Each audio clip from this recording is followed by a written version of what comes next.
Raiders. We have the full kit for all of the current coming Argonauts. This is the ones that are coming in the new patch that are coming to the game right away. This is about to be a full faction with the March anniversary. Let's break everyone down. I have them ranked from worst to best on my screen. I don't agree with one major spot of the Hell Hades. I have one of these champions significantly higher than Hell Hades assumes. If you'd like to download Raid, we have a code for you. We'll have a better code if you want to start Raid soon, so keep it here for that. We are having our own custom made code. The worst is the Crimson Pegason. This is a rare that is going to be a food ass rare. This is utter junk. Rare Spirit HP, basically a taunter, but we don't care about a taunter. A stun with a low chance on an A1, a taunt with a decent shield on the A2, and that's on a 4 turn, so meh. And whenever he's attacked, 5% chance of increasing all incoming damage to 0, but you can make it a 25% chance. Meh. Unless there's something that takes a 25% chance to 100% chance that I'm not aware of, this is the poop. We continue on to Sunken Sentinel. Sunken Sentinel is decent. It's not like, look, the previous one is kind of junk. The Sunken Sentinel is another like just okay little champion. It's got some utility, as you can see right here from the rankings in Scarab King. Scarab King is a giant pain in the butt. Scarab King is the single of these bosses. Scarab King and Iron Golem are the ones that give me the most trouble, so I'm always down for a rare that can help with that. Extra hits when under decreased defense is fine. 50% chance of decreased defense for 2 turns. Chance increased by 5% for each live ally. So we can get up to a good 100% chance with our live team of placing a team-wide decreased defense. Attacks on enemy heals by 20%. Inflicted heals by 30% instead of turrets on decreased defense. So whatever. And look, a decreased defense rare is fine. We have our homegirl, the farmable one that I never ended up using because I started with Michelangelo and always had decreased defense. But like, hey, War Maiden, we have War Maiden, so we don't need this. But look, we have a second War Maiden. Huzzah! All right. With our friend here, we end up leaving the bad ones. You might have noticed there are further rares. This is the rare force attack champion. He's got some decent setup. He's going to be good into waves. If you're struggling into waves early in your account, he's got some use, largely thanks to the A2. We don't really care about anything else that he does. He's got an increased attack, increased crit damage. That's fine. Each critical hit fills turn meter. That's fine. What he really does is he's got a stun that we can get up to a 75% chance stun. To the whole team if we're under increased attack. The problem is it has to be under increased attack, and we really want to stun the first turn. So this is fine, but it's kind of whatever. Unless we have someone else place increased attack, and then he goes to place the stun on the whole team. At that point, we can be okay for some early waves. It's probably straight up not worth the trouble unless your account is extremely young. From here, we are going to can y'all shoe? From here we are going to move on to our first. You might notice there's another rare. I have this rare above at least a couple of the epics. Our first epic, this is our attack force champion of the Argonauts. This is just a big damage dealer. You can see where it's expected to come out as a sort of mediocre all-around champion. Okay, in Shogun Grove, I guess, and Eternal Dragon. This is a champion that I feel like no one's going to use. Straight up, I feel like this is going to be an epic that's going to be almost unplayed. It's got a extra hit on the A1 if the target's under decreased defense, and it can decrease turn meter. It's got a block revive if it kills a target, which is nice, and fills turn meter by 30%. Again, fine. If this was a group attack, we'd be cooking, but it's a 3-turn attack. We have things like Fennex, which have block revive just on the A1, right? Without the cooldown, so I don't know why I care about this at all. And then we have attack all enemies, ignores 15% defense if they're spirit, which is nice if we run into a spirit team, 25 if they're any other affinity. Oh, so sorry, better if they're not spirit. Activates Apex Slice skill on a random enemy whose HP was decreased by more than 50% from this skill. So we get an extra attack out of that. I mean, okay, I guess it's a 6-turn cooldown, so kind of whatever. And then before attacking, 25% are removing any decreased attack buffs on this champion, replacing them with their mirrored buff equivalent. So if he has decreased attack, he's got a 25% chance of removing it and making it increase attack. Same thing for if enemy has decreased defense, he has a 25% chance of decreased defense, and you can make that a 50%. So like, fine, whatever. I can't imagine using this in any content. It just doesn't seem like it's good enough. Lions Guard Galatea is a cool name, but meh. Next up, we have our Epic Void Defense Champion, and like Void means this should be really good, right? Nah. I think that this one's just another mid one. Decent into some early dungeons and no other real homes, okay into waves.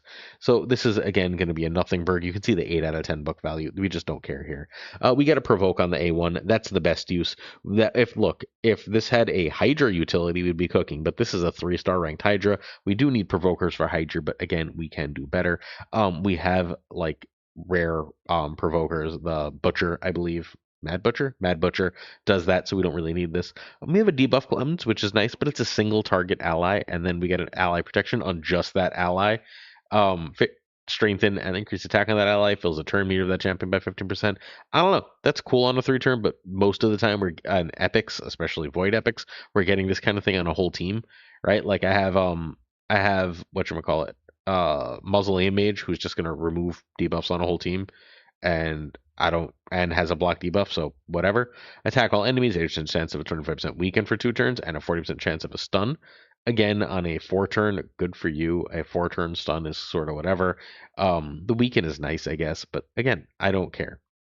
When an enemy attacks this champion, it heals all allies by 10% of their max HP and fills turn meters by 10%. Whenever an enemy attacks this champion, also places a 30% increased speed buff on allies for 1 turn. That's the real use here. If you're going to use it on a 1-turn cooldown, whenever he's attacked each turn, once you get this cooldown, he's going to place an increased speed on all his allies. He's going to die, though. He's got no real survivability. I think that this is a giant miss of a champion, but now we get to a rare that I think is going to have use for everyone. Like, not everyone. I mean, I guess end game players. A rare that's going to have use for like basically all early game players is Acolyte of the Slither. Sneaky Acolyte. This is just really, really good. Like, note this difference in stats. This is good into Demon Lord Hydra waves. This is good into like half the dungeons in the game at 4 stars or so. If you need a rare for your early account, you're good. Ally speed in dungeons by 16% is sort of whatever. We can probably do better, right? But how about A1 that attacks 3 times, each one with a 35% chance of a turn meter by 5% if they're under decreased speed. Each hit has a 30% chance of decreasing target's turn meter by 10% 10% instead of their decreased speed. So that's really, really, really solid into Fire Knight. We have an immediate use into Fire Knight. So you notice the 4.5 stars for Fire Knight on the A1. Turn meter control is good. We can also increase the chance of that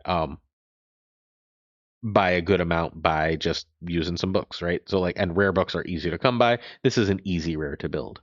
So attacks all enemies with a chance of 50% decreased speed debuff for 2 turns. Heal all allies by 15% of their max HP.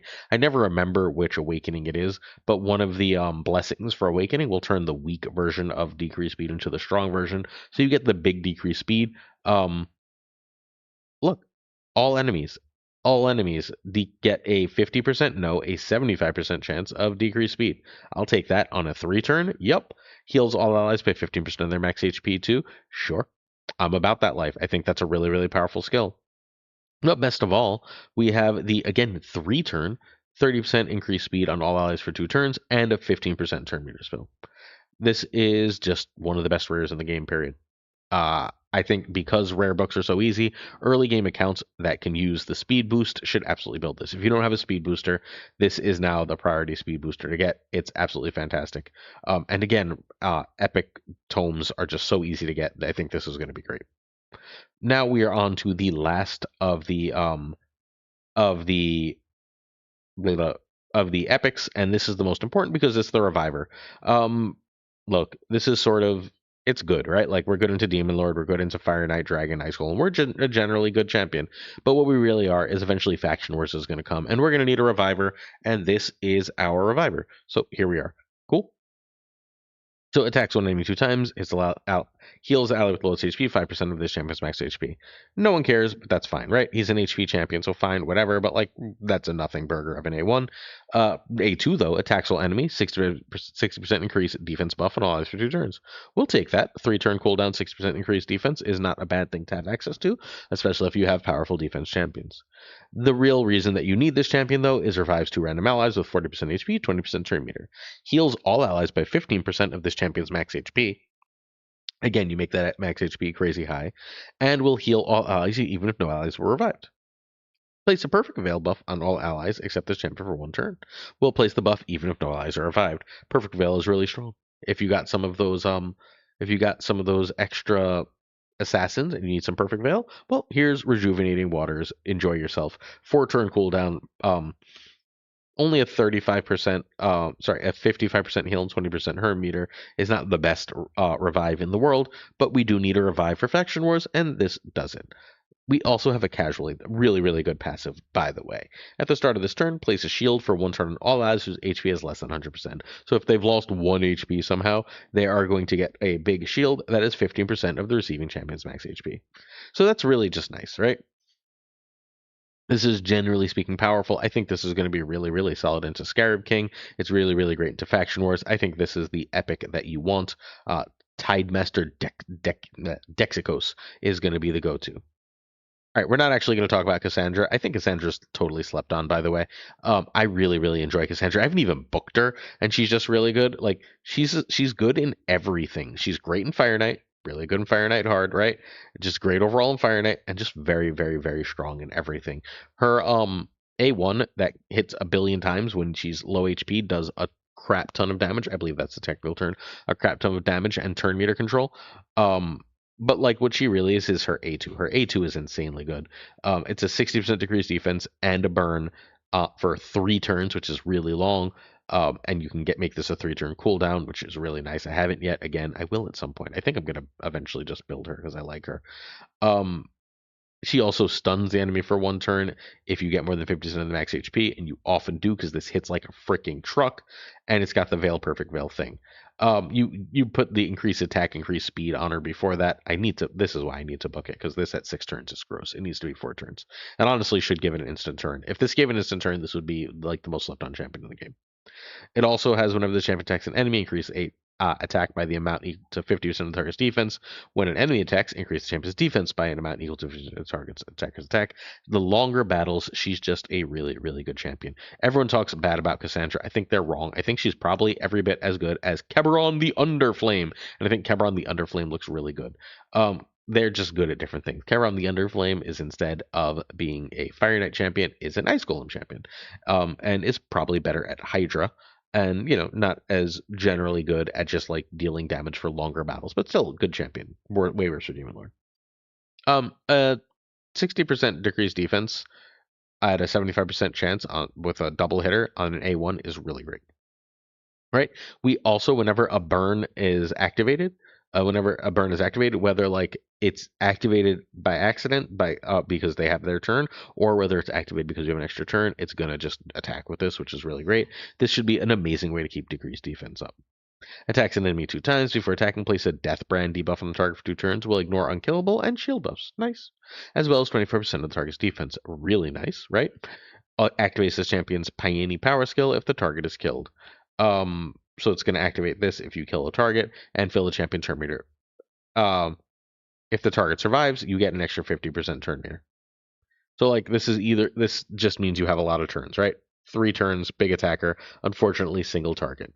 This is the big fire. The Peony power is the fire attack 3 turn, and it is a increase accuracy to make sure you hit on all allies, and then a burn at 100% when booked. You also get a 20% turn meter for each burn placed on enemies, and if it's resisted, you get 10%. So like if that's Hydra, right? So for Hydra, you're basically saying I get to burn you all, and then I get another turn, and it's like a nice 2 turn cooldown. It's nice, sorry, a nice 3 turn cooldown for a 2 turn burn. So it's good. It's not like the best thing. We like it because the burn makes us get extra fiery ends. The Searing Brand makes this happen. Everything synergizes well together. Um, you can activate a delay effect on this champion whenever they receive a fatal hit. I'm not 100% sure what that means, but whenever they that champion would die, they delay the death, I guess. I don't know. Passive: heal this champion by 27 max HP whenever a burn is activated on an enemy. So whenever those burns happen, you get a big heal. Pretty good, right? 20% of max HP is a lot. And whenever a burn is expired removed, place a True Fear on that enemy for 1 turn. This is really good. This feels a lot like the Fox Lady Tumisia. This is a very similar kit to Tumisia, probably around as good. Tumisia has the power of being a... I'm recording, sir. Sorry, my son is calling me. So yeah, that's what we end up doing. We continue to Pelops the Victor. Pelops is our whatchamacallit. I know how to speak. Pelops is our fusion that's coming at the end of this week. We'll do a fusion guide, of course, on the channel. I think Pelops is kind of mediocre. All the creators who have played with him say he doesn't do the damage you want, but he is really, really good into Hydra, and I care about Hydra. Although, like, here it shows less for Hydra. Whatever. Let's break down Pelops. Pelops is a nice decrease attack debuff for 2 turns. This debuff can't be resisted or blocked. Targets under a hex. So you place a hex. You use them with whatever hexer you have, whether that be like a Mad Hatter, who you'll be able to fuse relatively soon, right? Or whether that be then a Chemtum, you get an irresistible 75% chance at a decrease attack, which is pretty good into various targets. It is, however, one enemy. Also, one enemy, ignore 50% target defense, and then you get this giant 50% um, max HP. You steal buffs and put a stun on them. Can't resist targets under HP burn. Oh, this is, yeah, so that's fine. It's just this big damage dealing skill. You're also gonna like, yeah, whatever. It's a big damage dealer skill, but it doesn't do as much damage as we want. Victor's Bounty is where we're about. This is the whole reason to get this champion. 50% increased attack and Magma Shield on allies for 2 turns. Magma Shield is basically a shield that reflects damage. It's a 30% equal to max HP, and this is max HP champion, so you do that on the Magma buff, and you also get a taunt on this champion. Passive, decreased damage allies received by 20% while the champion's not under decreased defense. That seems really good, right? I use Valkyrie a lot for my clan boss, and I might just replace Valkyrie with this. This just feels like a better Valkyrie to me as far as the skill goes. This is probably why I get the champion. Although rebooking this does seem like a giant pain in the ass because there's a lot of books that go into this. Then immune to stun, burn, and petrification. Whenever an enemy attacks this champion, 100% chance of a burn on that enemy for 2 turns. That's great. Anytime you're attacked, just drops the freaking burn. If you're under decreased defense, 50%. Whenever an enemy attacks this champion, 50% chance of placing petrification buff on the enemy for 1 turn. Great. Chance to increase 25% chance if under a decreased defense buff. And we just make sure that we have a cleanse buff or we're not facing decreased defense champions, and this seems really good. This seems like it's good into Hydra and seems like it's a generally good clan boss champion for honestly probably all the clan boss because it's just going to keep burn up and then just have enough extra damage besides. And so I think that this is a champion worth grabbing for us. The top 2 is Glorious Pallas. Pallas is ranked 5 freaking stars. By the way, 5-star champions are pretty rare. That could change, but this seems like a nasty and disgusting champion. 5 in Hydra, 5 in Waves, 5 in Chimera, 5 in basically every dungeon. 4.5 for Ice Golem Hard, which is a giant pain in the butt. Monster of a champion. So first, the A1 is an ally attack. We love an A1 ally attack. Has to be an Argonite, but that's fine. I have Cassandra. Cassandra's a really, really good A1. I'm perfectly happy to just say, okay, we'll just make your turn meter. The ally attack will use default skill and heals all allies by 10% of this champion's max HP. Great. That's an amazing A1. A2, 3-turn, remove all debuffs and a block debuffs and a fervor for 2 turns. Love it. 3-turn with a lovely block debuffs that we can extend. Hello, Hydra usefulness. Oh, crap. If we get this, we don't need that other healer. And all of a sudden, the rare is better than all the epics. Revive all dead allies with 50% turn meter. Place 25% strengthenation and 30% increased speed. 4-turn cooldown. Love it. Is it the best heal in the game? No, but it's pretty damn good. And this is the real money. The passive, as always, as lately has been the case, the passive is the real money. Whenever an ally receives a debuff, place a shield buff on that ally equal to 20% of their max HP for 1 turn. Fill the turn meter for all allies by 15% at the end of this champion's turn. So a consistent every turn 15% turn meter fill, plus every time they get any kind of debuff, they're getting an HP shield.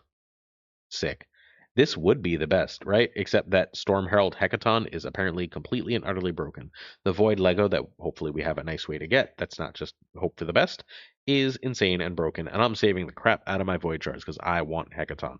Hecaton is apparently nearly as good at damage as Marius, if not better. This is money. If you haven't checked out Ash's video on Hecaton, you should. It's 5 stars into basically everything. I bet you all the ones that's not 5 stars in comes up. 24% speed in all battles is about the best we get in the game for all battles, and we love to see it. Hang on, my wife figured it out. Yay! The A1 is broken.